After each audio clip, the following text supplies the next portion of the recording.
Meus irmãos e irmãs, estamos no segundo domingo da Quaresma. O Evangelho de Lucas, capítulo 9, versículos 28b a 36.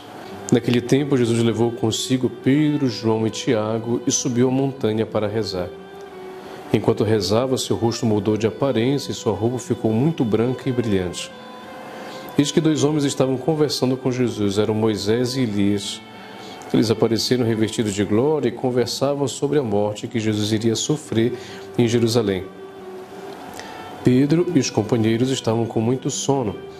Ao despertarem, viram a glória de Jesus e os dois homens que estavam com ele. E quando estes homens se iam afastando, Pedro disse a Jesus: Mestre, é bom estarmos aqui. Vamos fazer 3 tendas, uma para ti, outra para Moisés e outra para Elias. Pedro não sabia o que estava dizendo. Ele ainda estava falando quando apareceu uma nuvem que os cobriu com sua sombra. Os discípulos ficaram com medo ao entrarem dentro da nuvem. Da nuvem, porém, saiu uma voz que dizia: Este é meu filho, o escolhido, escutai o que ele diz. Enquanto a voz ressoava, Jesus encontrou-se sozinho. Os discípulos ficaram calados e naqueles dias não contaram a ninguém nada do que tinham visto. Palavra da salvação, glória a vós, Senhor. Meus irmãos e irmãs, estamos no segundo domingo da Quaresma. Então já estamos nos encaminhando nesse itinerário espiritual, sempre próximos à Páscoa do Senhor, precedida pelo Tríduo Pascal da quinta, sexta e o Sábado Santo. Jesus fala hoje, então, o Evangelho fala para nós hoje da transfiguração. Jesus que muda de forma e mostra aos discípulos a sua aparência gloriosa. Por que, meus irmãos e irmãs, Jesus quis fazer isso?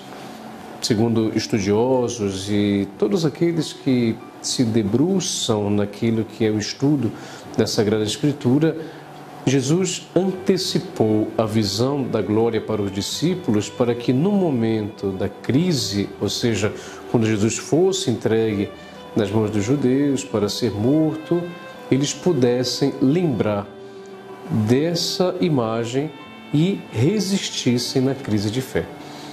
Então, Jesus mostrou para eles que, apesar de estarmos aqui nesta terra, mas existe algo além que nós podemos ter toda a certeza de esperarmos e termos um dia em nossa vida. O Evangelho da Transfiguração de hoje pode me ajudar realmente a pensar: por que eu tenho que fazer penitência? Por que eu tenho que fazer jejum? Por que eu tenho que rezar? O que isso me traz de benefício? E então, a transfiguração me ajuda a poder pensar, apesar de viver aqui nessa terra, na penitência, no jejum, tendo a necessidade de orar sempre, de rezar sempre, mas eu sei que existe uma realidade muito mais profunda e bonita que um dia eu irei ter. E que para isso, tudo que eu faço me leva.